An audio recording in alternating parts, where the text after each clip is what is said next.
Jadi pertama ketika kita bicara 5,2%, ini kalau kita lihat di dalam rencana kerja pemerintah sebenarnya kita ada batas atasnya. Batas atasnya itu adalah 5,7%. Nah, namun demikian karena kita melihat ketidakpastian global yang cukup tinggi, utamanya 2024 ada masalah pemilu dan lain-lain, kita menggunakan angka 5,2%.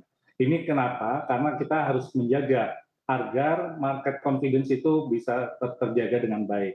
Ini kalau kami lihat adalah 5,2% ini adalah merupakan salah satu angka yang realistis. Meskipun kita sadari bahwa banyak potensi yang yang bisa kita optimalkan.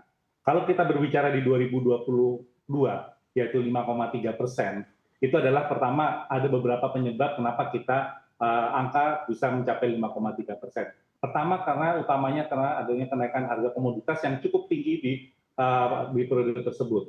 Di samping itu masuk ke sekarang saat ini masuk ke dalam 2024 kita melihat bahwa itu akan normal kembali sehingga kita bicara bahwa ada unsur ketidakpastian dan juga agak terkait dengan normalisasi harga komoditas yang ada. Itu mungkin tambahan saya. Terima kasih. Oke, saya akan ke Pak Faisal. Pak Faisal, apakah Anda sependapat dengan Bapak Eka, apalagi mengingat ada sejumlah potensi-potensi atau risiko yang patut diwaspadai di tahun 2024. Apakah Anda melihat hal ini tahun 2024 akan semenakutkan itu bagi para pelaku usaha maupun masyarakat?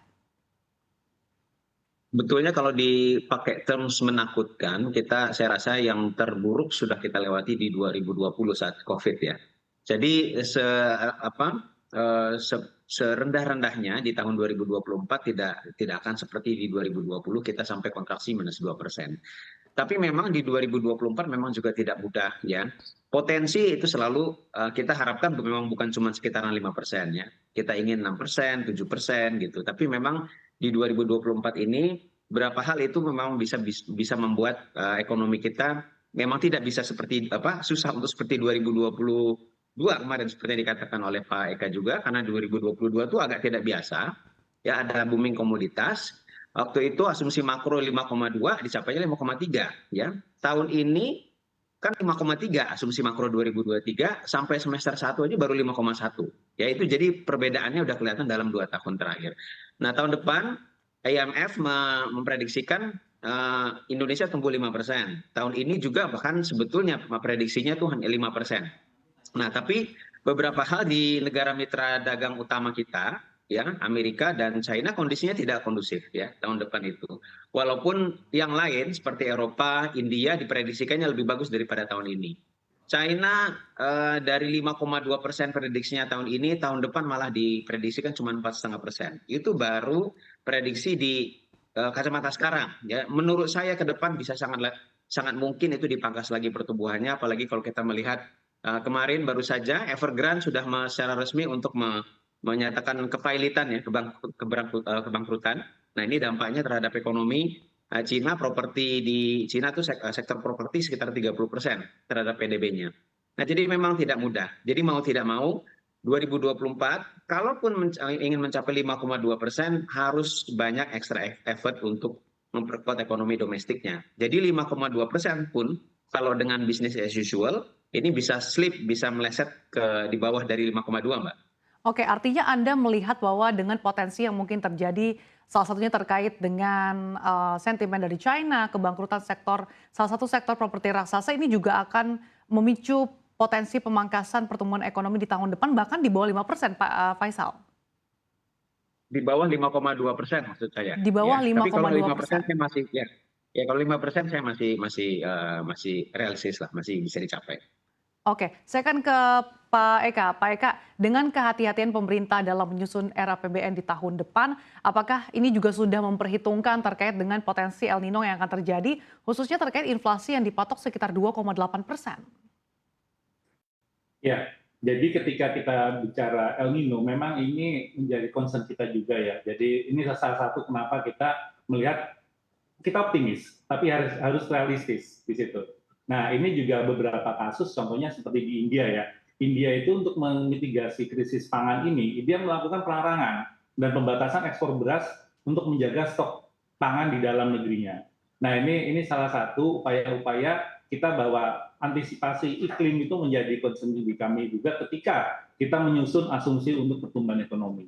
Nah, terkait dengan inflasi ke depan memang itu kan 2,8% ya. Itu mungkin apakah ini dengan seperti ini adanya El Nino itu apakah kenaikan harga pangan itu masih bisa terjadi. Jadi kami di dalam hal ini memang beberapa negara itu capaian Indonesia itu relatif lebih baik dibandingkan negara-negara lainnya seperti kawasan Eropa, Inggris, Turki, Argentina. Nah, namun demikian ini memang di dalam bagaimana pengendalian inflasi ini kita kan sudah ada tim pengendalian inflasi ya, itu sampai ke daerah. Nah, disitulah kita akan melihat bagaimana respon dan juga monitoring terkait dengan harga-harga. Ketika ada lonjakan suatu komoditas, dan di situ akan kita lakukan kebijakan secara tepat dan terukur. Mungkin itu. Oke, Pak Faisal, apakah pandangan Anda masih ada potensi kenaikan harga pangan di tahun depan? Ya, potensi ada ya, sejalan dengan kekhawatiran akan dampak daripada El Nino. Tapi inflasi, kalau kita berbicara inflasi, ini 2,8% juga masih cukup realistis menurut saya, Mbak ya. Di tahun ini ya, saya perkirakan sampai dengan akhir tahun di kisaran 2,5%. Ya, jadi artinya kalau tahun 2024 2,8, ya itu sebetulnya ya tidak jauh-jauh beda lah dengan kondisi sekarang ya. Nah, cuma untuk inflasi ini kan kita tidak bisa melihat dari angka saja, Mbak ya, masalahnya. Karena inflasi dipengaruhi dua sisi, satu supply dan satu lagi adalah demand, ya. Kalau inflasi kenaikannya karena supply, harga barang-barang meningkat karena supply yang tidak cukup, ya. Nah, ini yang menyebabkan kenaikan inflasi itu menjadi tidak baik, ya. Nah, tapi kalau dia karena demand-nya yang menguat itu malah justru bagus ya. Nah, sekarang ini masalahnya inflasi kita menurut saya rendah ya, masih di kisaran di bawah kondisi pra-pandemi, di bawah 3% ya. Tapi lebih banyak dipengaruhi juga karena sekarang efek pandemi yang membuat demand itu tidak terlalu kuat pada saat sekarang. Ya, jadi artinya inflasi yang di kisaran yang di bawah 3% itu karena lemahnya demand itu juga tidak begitu bagus ya. Jadi artinya mestinya ya upaya-upaya untuk penanggulangan dari sisi supply ya untuk mencukupi dari sisi supply itu juga digenjot. Di sisi yang lain, kekuatan demand juga harus terus didorong. Ya, jadi inflasi itu mestinya adalah kombinasi daripada demand yang baik, walaupun itu mendorong inflasi, tapi juga kemampuan untuk mengontrol harga.